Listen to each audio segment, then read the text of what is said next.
All right, so you've got 14 effects pedals on one board, including an equalizer. And you say to yourself, is this all I need to do is just hook those up and go from the guitar straight into the pedal board, from the pedal board straight into the amplifier or into the computer? And as it turns out, probably the answer is no, that's not all you have to do.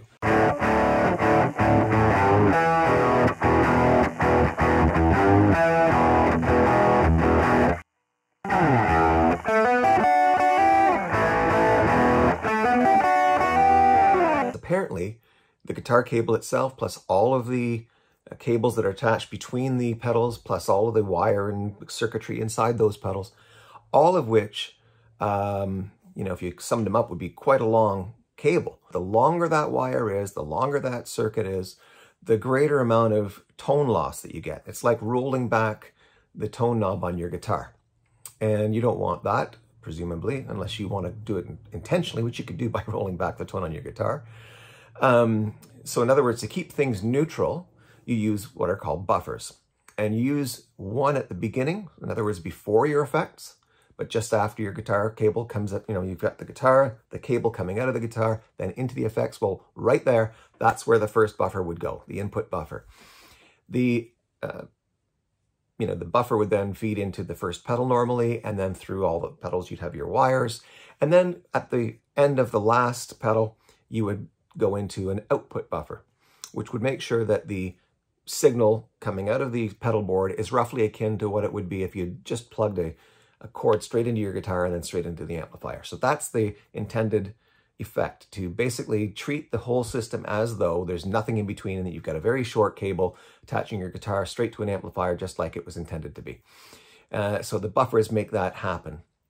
Now, there are different kinds of buffers on the market. A lot of companies make them. According to the rig doctor, the guy who works for Vertex, I apologize, I don't recall his name. According to him, there are a lot of companies that make buffer pedals or buffer boxes, but a lot of them don't give you their specs. And he's very insistent that a good buffer system would be one that has a published set of specs. In other words, what's the impedance, you know, and the various other electronic aspects of the box. And he recommended a number of them, 2 or 3 of them, not a whole lot of them. A lot of them he said he wouldn't spend any time on. They might impart tone or sounds or change the sound of your guitar. One of his highest recommended ones was made by Mesa Engineering.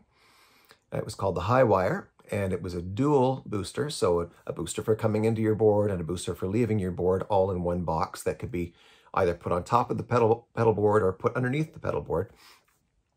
I did a search through Canada on the various large retailers in Canada. None of them had any in stock. Even if I went to the Mesa Engineering website, they didn't have a Canadian retailer pull down. So I'm not sure what's going on there. Perhaps it's a question of, you know, all the various delays we're having in transporting goods and et cetera around the globe.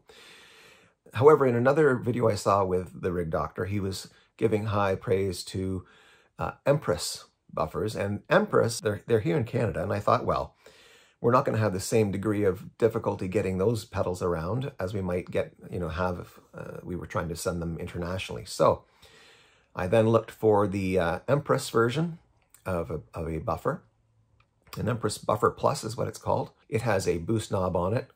It has a number of switches, -3 decibels, +3 decibels, because you might be using this same pedal board with guitars having different outputs, you know, hotter pickups and not so hot pickups.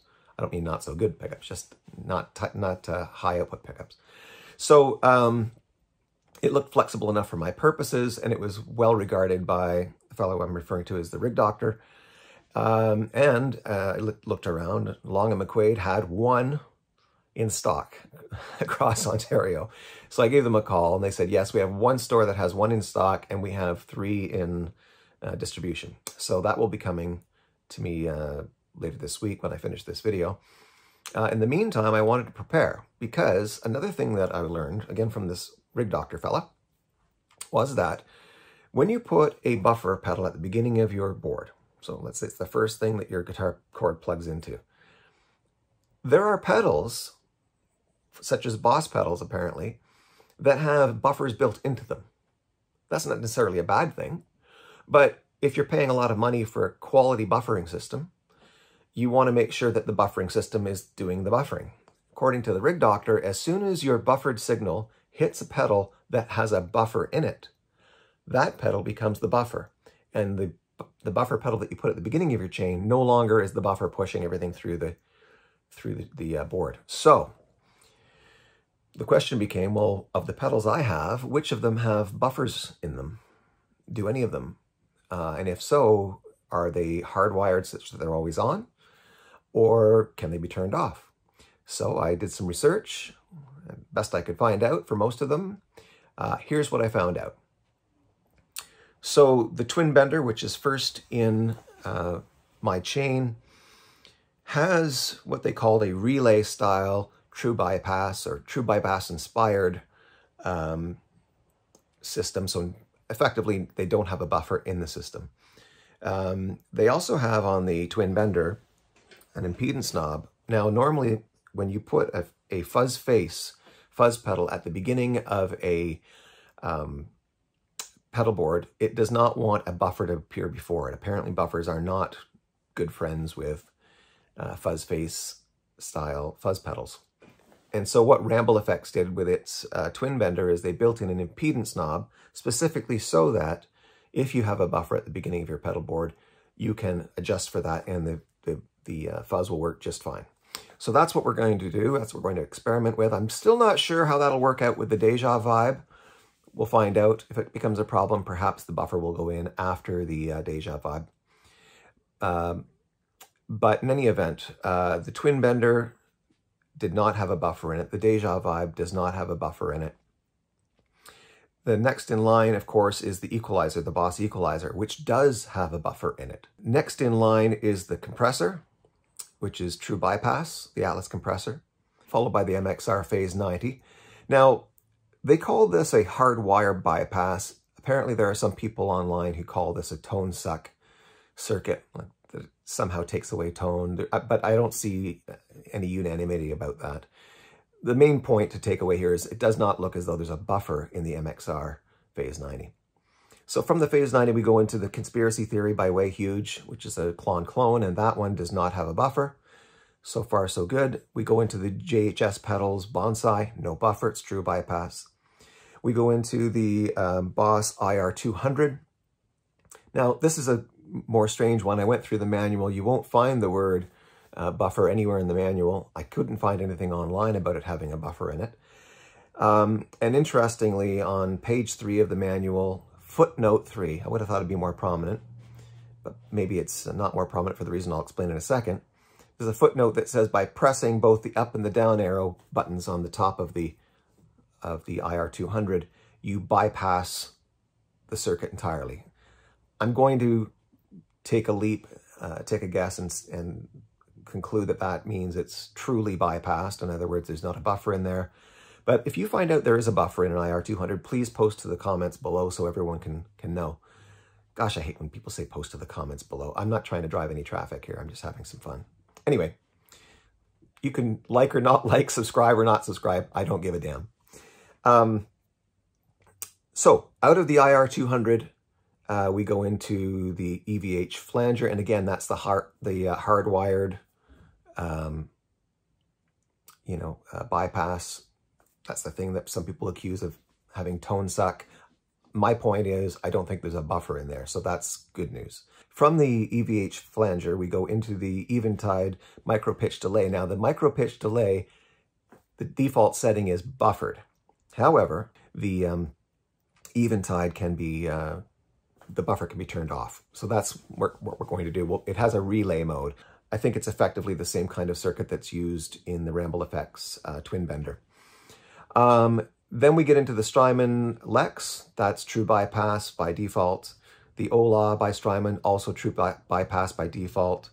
The Starlight Echo Chamber, true bypass by default. And the Universal Audio Golden Reverberator comes true bypass by default. So with the exception of having to turn off the buffered mode of the Eventide micro pitch delay, I think I've got a pedal board that pretty much is not buffered by itself. Now, that, by the way, that Empress Buffer Plus, that works by having the input from the guitar cord into the Empress. Then you put your pedal board through an effects loop that is in that Empress pedal. So you go into the Empress, from the Empress loop into the rest of the pedal board, and then out of the pedal board back into the return from the loop. So from the send into the pedal board, then into the return from the pedal board. And then you take your out from the buffer and straight into your amplifier or into your computer, as the case may be. So that's how it works on the Empress. It's an input, an output, and between that there's an effects loop, and that's where your buffering occurs. All right, so next up is to add the buffer to the board. Now the problem, of course, is going to be that I have 14 pedals on this board. I have a Strymon Zuma that gives me 9 power, independent power supplies. I've got an extender called an Ojai, which gives me 5 more. Well, 9 plus 5 is 14. How do I power the Empress Buffer Plus? It needs a power supply, just like the other pedals do. So, ta-da, another Ojai. As it turns out, with that Strymon system, it's incredible, really, you can daisy chain the Ojais. So you go from the Strymon Zuma into the Ojai. If you need more than 14 outputs, power outputs, you can go from the Ojai into another Ojai. And apparently you can hook up as many as 5 Ojais to the same Strymon Zuma system. Don't take my word for that, look it up, but that's what I'm led to believe. So that Zuma is really capable of powering a lot of pedals. I'm going to add the Ojai I just showed you to the bottom of this board. I'm going to jump from the Ojai that's already on the board to the new Ojai, and then I'm going to have the ability to put 5 more pedals on, one of which is going to be reserved for the buffer. And that'll give me 4 expansion slots in case I ever want to try and fit more pedals onto this board. I don't know if physically it will be possible. All right, but before we do any installation of an Ojai, or before we install the Empress Buffer Plus, let's make those changes to the Eventide in terms of replacing the buffered status with the non-buffered status. All right, so according to the manual for the micro pitch delay, we adjust the bypass mode. So in other words, when you turn the effect off, you're bypassing the effect, and there's different ways to do that. This pedal will allow you to switch the way it's done. True bypass is referred to as relay mode in this 5-light system. The relay mode is the second light down. The top light means that it's buffered, so that when you turn the effect off, there's a buffered signal there. I want to turn the buffering off. That's not without side effects. I mean, there are, I believe with the true bypass, if you turn the effect off, if there was some lingering, sound going on, well, that lingering sound stops and all you'll hear is the dry guitar. But at least for the time being, I'm going to experiment with a true bypass setting.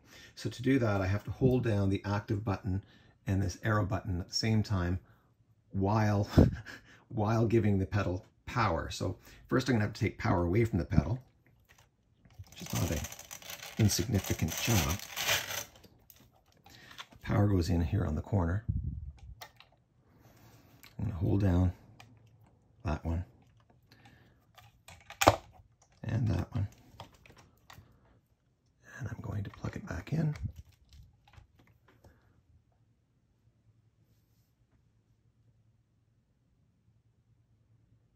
I believe the blinking means we're in a programming mode. Oh, so this is a button here that allows you to toggle through the different ones.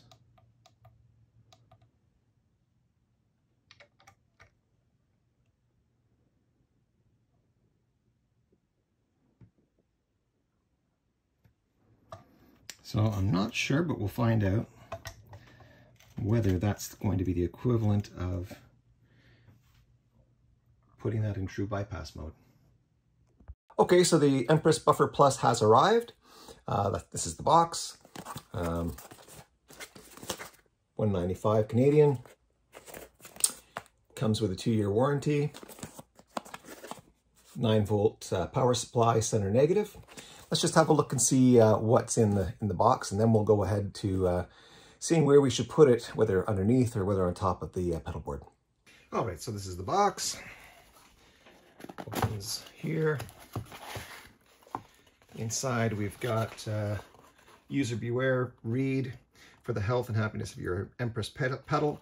It's imperative that your power source, that you use a power source with the following attributes at the output. Center negative polarity, 9 volts DC, 2.1 millimeters Boss style connector, minimum 50 milliamps current buffer, or 86 milliamps current buffer plus. So this is the buffer plus, so we need the minimum 86 milliamps. All right, and it comes with some other stuff. This is just the invoice, sorry, the receipt I have from Long McQuaid. So that doesn't come in the box. I just tucked it in there. Warranty card. Then you've got the user manual.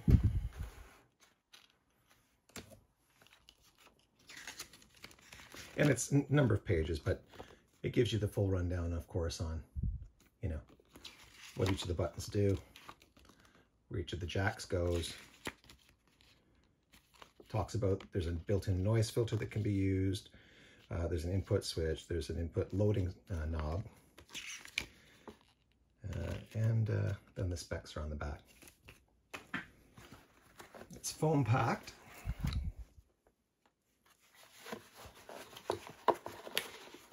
Oh, and it looks like there's some Empress stickers in the box. 2 of them. Empress effects. And then the pedal itself, or the buffer itself, pretty looking affair. So I'll just show you what's on this. This is the input switcher, 3 decibels reduction or 3 decibels increase, or 0 change in the input volume. This is the switch you would use if you wanted to make the same settings pretty much compatible with differing guitars. So maybe you have at one point a Les Paul going through the buffer, another time you might have a Strat. They might have differing strengths of output. So this would help in neutralizing that. There's a noise filter, which I find it's a bit humorous. It says little, lots, or none. So this is because a pedal board is going to make noise in and of itself. And so if you're not strumming or playing or anything else, this buffer, because it effectively is going to act as an effects loop as well as buffering, can basically silence the board depending on where you set that noise filter. On this side, this is a load knob, so that I'm not as familiar with that process as I'd like to be. So read up on that, but basically it's changing the load, I think, to the pickups for different tonal reasons. The guitar in is here, and then if we look over here on this side, loop in, loop out. So you'd have the guitar coming in here, a wire coming out of here into your first pedal of your signal chain in your board. Now, it might not be the very first pedal on your board. For example, if, like me, you have an old germanium fuzz that you're having as the first pedal, you might want not to put this buffer in until some point after the old germanium fuzz, okay? That's perfectly fine. You don't have to use this before every pedal. You can use it midway through your board. But in any event, that's where the cable would come out and go into whatever is going to be your first pedal that's buffered by this in your pedal board. And then when you've gone through to the last pedal that's going to be buffered, you go back in here. This, of course, is the power input. And then out from here to the amplifier.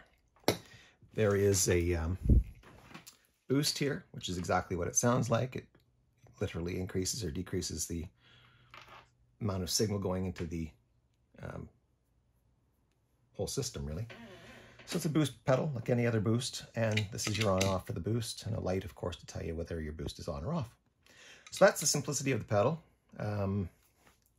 Nothing to see on the front or back, and the back's just the code. All right, so let's go ahead and decide where we're going to put this, whether underneath the board or somewhere on top. All right, so here's the pedal board as it stands right now. and we've got to find a place for this buffer. Now, the guitar is going to plug in right here with a jack that's going to stick out about that far, because this is my germanium fuzz. There is another option here. I could plug straight into the boost, but the reason I can do that is because right here, you can see right here, there's a switch, a knob, that allows you to adjust the impedance. And the purpose of this is precisely so that if you have a buffer that precedes this Ramble Effects Twin Bender, which is basically a tone bender Mark II and what's called a tone bender 1.5, the 1.5 being effectively the same circuit as a fuzz face. So those being germanium fuzzes apparently do not like to have buffering. They want the guitar to be plugged straight into them. However, as I say, with this one, you can adjust the impedance here so that you can put your buffer in beforehand. So that's an option. We'll think about that.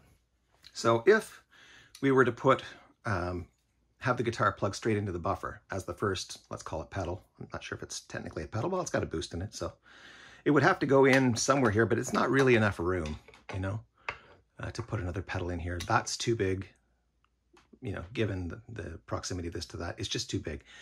I could probably try to find some way to squeeze it in here. I just don't think even then I'm going to leave enough room, you know, to get all the jacks and cables and whatnot. Now these are side loading, so that's advantageous. I don't have to worry about this gap or that gap, but I'd still have to find some way to make it work. Now, perhaps over here, I could make it work, but it's very snug. I mean, I would have to find about, 4 or 5 more millimeters of space in there.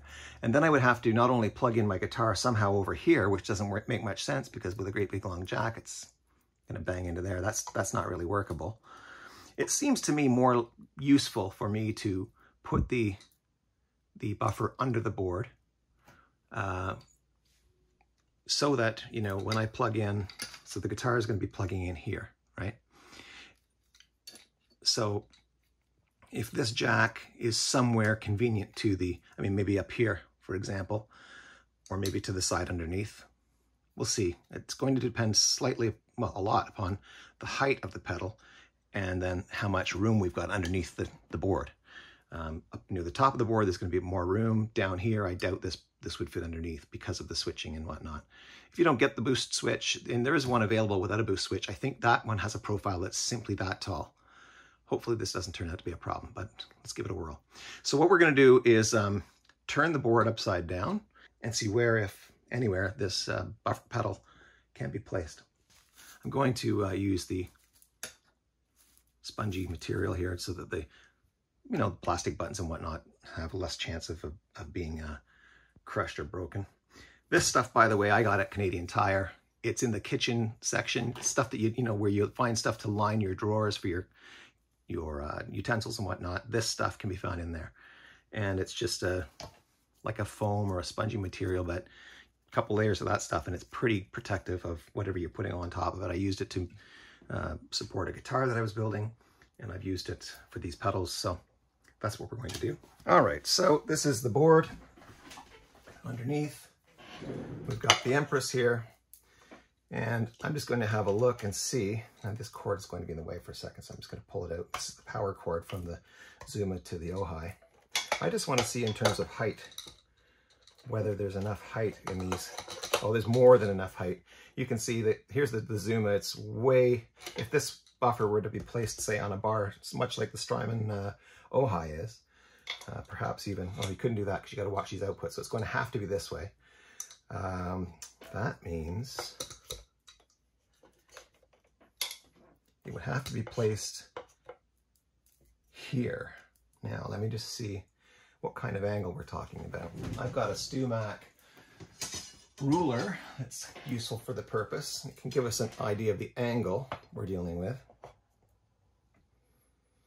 And it looks to me like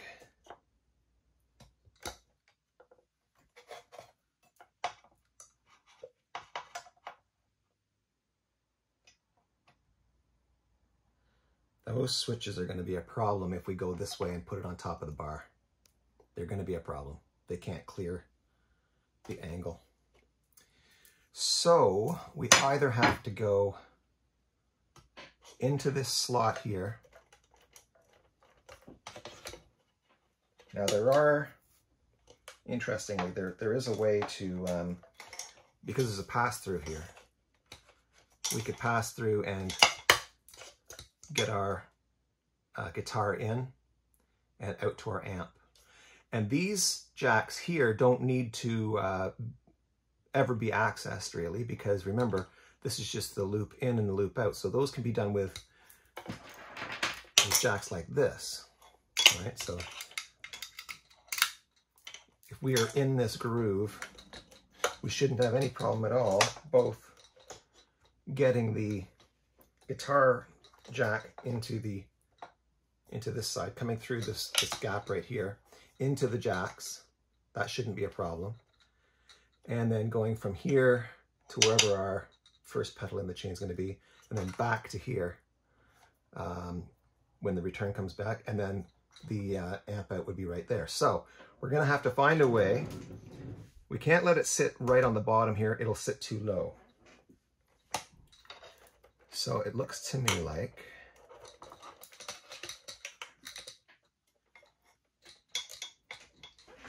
the only problem with that is that I need to be able to access the jacks, and they're up here. So I'd have to have this elevated in some way. Right about there would clear the board and allow me to get the jacks in. I think we're gonna have to come up with a solution that gives us a platform in here of some kind to hold up the boost pedal. So we're gonna have to come back to this. All right, so I've been fiddling around with pedal positions. You can see here I've moved these pedals over to the side. I thought I could put a guitar cable in here. You can see there's the guitar in right there, but then there's still the amp out. So, and even so, look, it's all kind of crushed in here. So I thought, okay, wait a minute. Maybe the answer is, since this is too tall to fit underneath the board, put it there, put it sideways, but use all of these L-shaped adapters, put the wires under the board, bring them out, and then there must be some kind of junction box I can buy where I, at the back of the board, put the guitar in and then have the line out to the amp. So that's what I've done. Let me show you. I'm going to move these back over, spread them out nicely again, because it won't be necessary to have a room this way for the buffer, because I'm not going to put cords in this way. They're going to come up from the bottom. You'll see that as an example, here's one. That's the guitar in. Now I don't need a very long cable. This is not going to be the cable that comes straight out of the guitar. This is going to be a patch that leads to a junction box, and I'll show you that in a second. And there'll be another one here that also leads to the junction box. And the added bonus of this is I'll actually be able to make use of the switches on this, which are, as you can see, the input, decibels up and down, the noise filter up and down, the boost, none of which I would have been able to do if this thing were under the board. So let me show you what I got. So this is a Temple audio design device called a Mod 4X audio 4-way jack patch module. I got it at Long & McQuaid. It's Canadian made, apparently. $61.99 Canadian. And I'll just show you what you get in the box. All right, so this, you'll see, it's the 4X Mod Temple audio design. There's 4 jacks there. There's nothing in this box other than, it's just a male-to-male connector. So for example, if you turn it this way, you'll see there's 4 more that way. So you put in a male jack here, here, here, here, here, and here, and it will correspond to the one on the other side. So if let's say I put the guitar cord out of the guitar into here, number 1, then on this side, I could take a patch cable and run it to the input to my pedal board. Likewise, I could go from the pedal board, go out, and bring it out here. And that's what I'm going to do. Now, the added benefit of this is, quite coincidental, I think this device is actually designed for a Temple audio board, like pedal board. But as it turns out, I've got a Novo 24 made by Pedaltrain, and if you look at this thing, this is the back of the board, so I've got the board like that. This will fit in there just perfectly. All right. It's perfect. It perfectly fits. Now the thing is, it won't go through. It can't go through. It's too big to go through. It's got a bit of a lip on it, right? But it could come out. And so I had to think of how to use these two holes here that normally would be used to fasten this device to a Temple Audio pedal board, how to use it to lock it into this Pedaltrain Novo 24. Well, the solution came along pretty quickly. I'll show you what you need. You need some 2-inch long number 8 screws. You want the ones with the heads that are flat under here, okay? And it can be rounded on top, that doesn't matter. But you want it flat here. You're not putting a screw into wood. You want a flat surface. So you want, that's 2 inches long. So you're gonna need 2 of these screws. You're going to need some hex nuts. So I have number 8s corresponding to the number 8 screws. All right, I didn't need that many, but that's just how they come. You're going to need flat washers, again, number 8. That's because the diameter of the hole in the middle has to get around here and not be too large. And finally, you're going to need a couple of these. They're called mending plates. And you'll see here, it's a 2.5-inch length. That's the one you want, 2.5-inch length. That's what's most important. The 2 inch is not long enough, okay? There's another hole under here, under the sticker. You just can't see it. And I'll show you what I've come up with. The general idea will be this, okay? I'm going to put this into a slot that's not already occupied by something else. There you can see the Yohai. Here you can see the Zuma. So I'm going to move this into a place probably like about there. Hopefully I won't have to move it after I install it, but it won't be a big deal even if I do. Now you'll see those holes, they don't line up with the metal, so I'm not drilling into this frame at all. All I'm going to do is, because this thing won't fall through this way, prevent it from coming out that way. And so I'm going to use one of these on the inside. So I'm going to take one of those mending plates, line it up so that hole there lines up with that hole there, and then put a screw right through from here, through a washer, through there, to that side, and then a nut on the other end. And that, because it's flush against the bar inside, okay, it's flush against that bar, will prevent this from coming out. Okay, so you can see this is the back of the board we were just looking at, my hands coming through here. We've got the Temple Audio interface right here. The screws are just through on washers. And if you look on the other side of that bar, that's all we're looking at. That's the flush bar here. This is a track. Remember, we put the Yohai in here. So I'm going to put a mending plate. And these mending plates, by the way, they come with a side that's grooved for the wood screws and a side that is not. So you want to use the side, if possible, that is not. Now you'll see, I don't want to use it on this side because you'll see that this is actually catching on the device itself. I don't want that to happen. That's not necessary. What we want is for this bracket to sit to the side, okay? And that way the pressure is being applied not to the device, but to the frame here.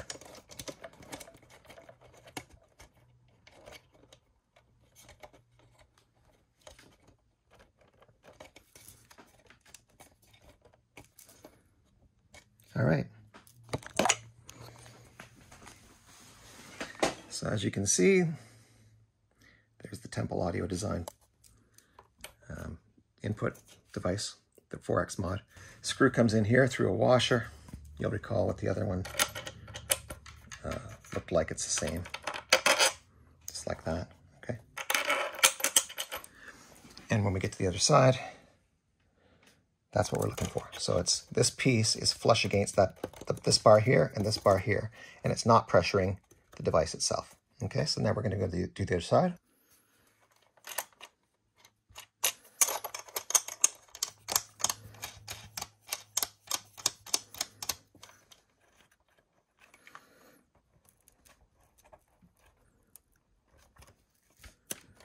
And those aren't going anywhere. Those are just hand tightened. If you want to go use a screwdriver on them, you can, but I wouldn't put it too tightly. Remember, this device is not made out of metal, it's a plasticized material, so I think hand tightening is sufficient to keep that from leaving the pedal board. And I'll show you the end result. So here we've got the pedal board. And there we've got the jacks. And you can use any jack for an in and any jack for an out. It doesn't make any difference. So imagine your guitar went in there.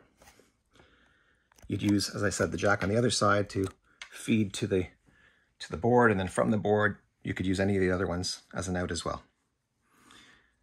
And I've purchased, just so that I can distinguish my regular jumpers, my audio jumpers, from the ones that go to the junction box, I decided I was going to purchase some orangey red patch cables.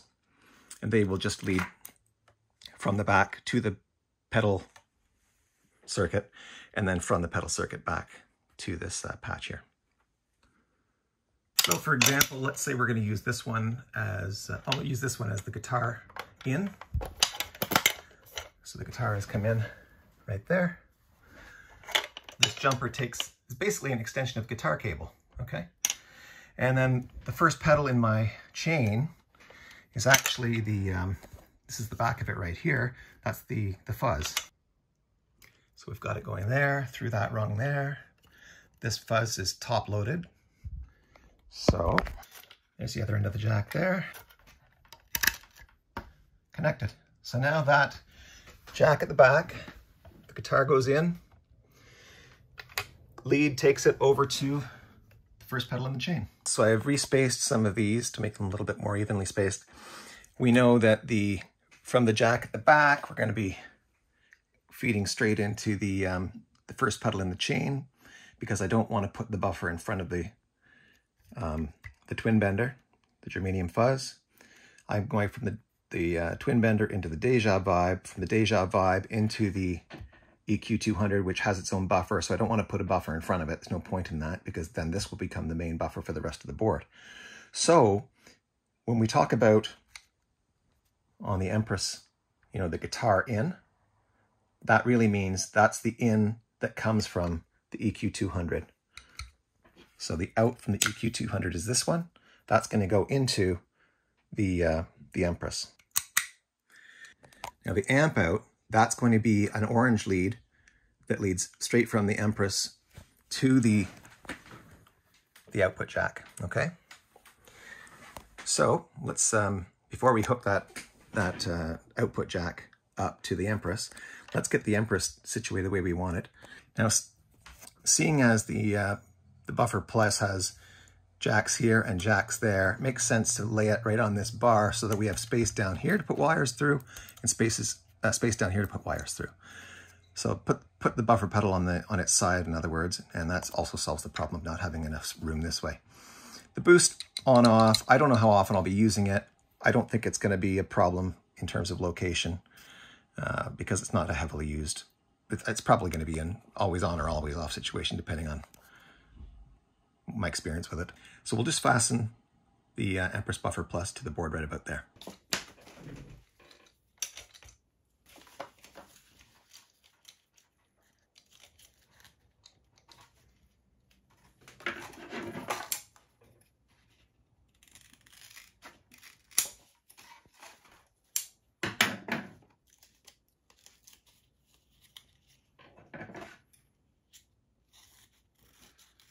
I like to put some of this sticky resistant paper over the label, because if I ever want to take this fuzzy stuff off, I wouldn't want to peel off the label as well.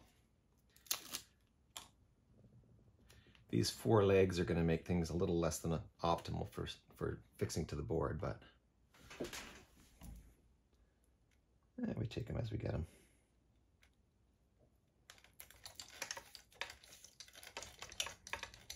That's our guitar in right there.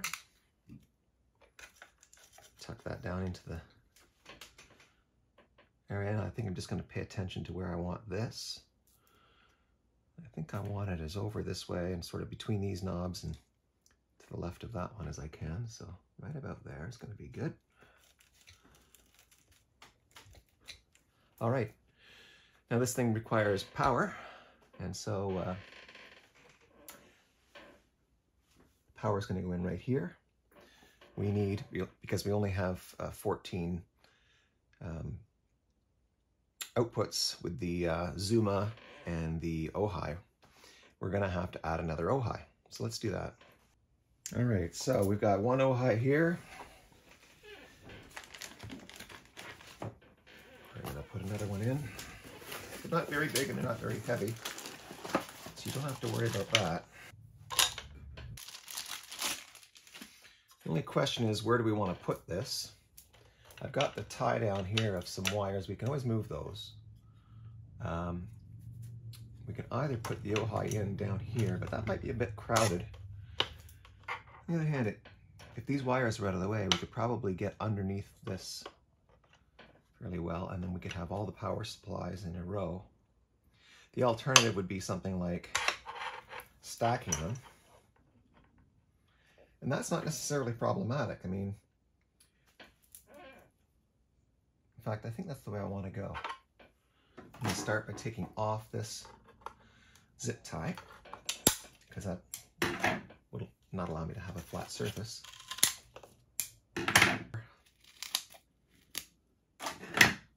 Put it on top of the Strymon serial number, etc. Now we just need to put the hook side on here.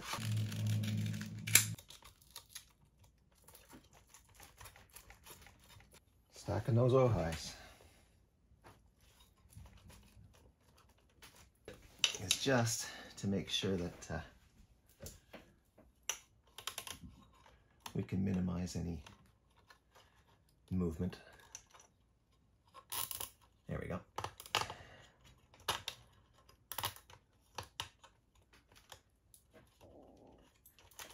Okay, that's going nowhere. Now we just need to take the through power from here and put it to the in here. This cable comes with the Ojai, so plug it in there, plug it in there. That's as simple as that. Now we've got an extra 1, 2, 3, 4, 5 outs for power. We'll just zip tie this down.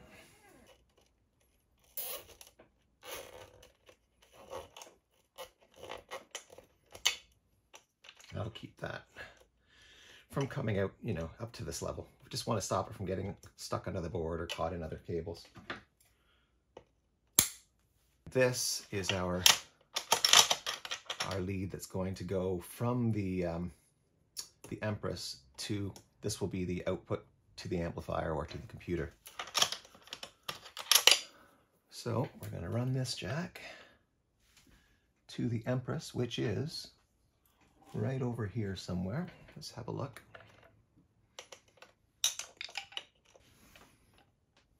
There it is.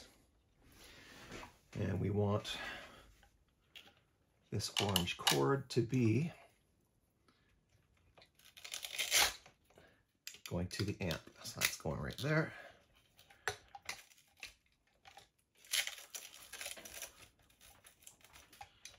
Good. Now all we've got to do is wire a loop out, which is the send. So from the send, we're going to go to the Atlas compressor. So we've already got a wire here.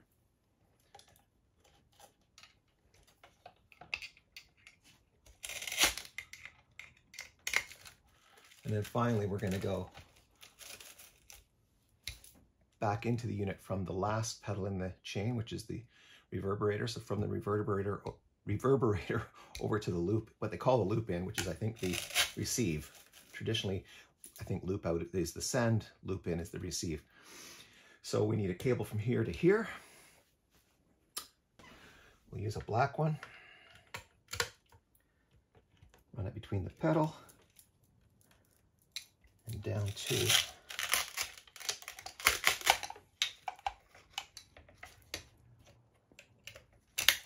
the return. Now we've got an audio circuit that's closed. That's good. And then finally, we're going to have to go from here to the power. We don't have any power to this pedal yet. So we take out one of our power cables supplied by the Ojai. And the power is right here above the tuner jack. You can plug a tuner in there if you want to. That way I believe you don't have to have any sound coming from the tuner. So I'm going to turn the board over. We're going to take this cable, poke it through, and then into the Ojai.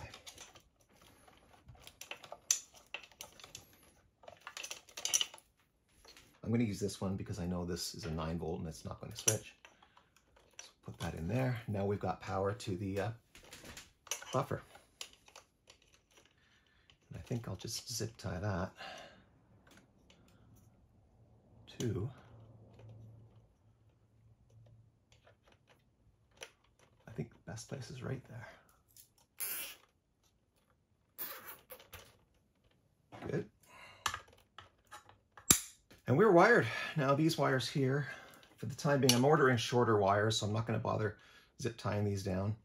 For some reason in black, these wires were in a shortage at Long & McQuaid. They told me there's more on the way.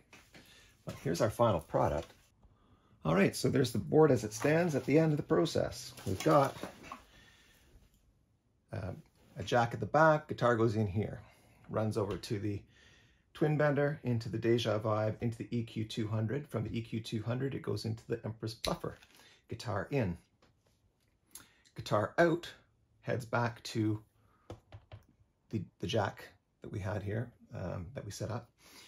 And then the loop out, which is the send, goes from the remaining part to the next part in the chain, which is the Atlas compressor. Goes through from the compressor to the Phase 90, to the Conspiracy Theory, to the Bonsai, to the IR200, to the Flanger, to the Micro Pitch, to the Lex, to the Ola, to the Starlight, to the Golden, and then out of the Golden back into the receive, or what they call loop in, on the Buffer Plus. And that completes the circuit.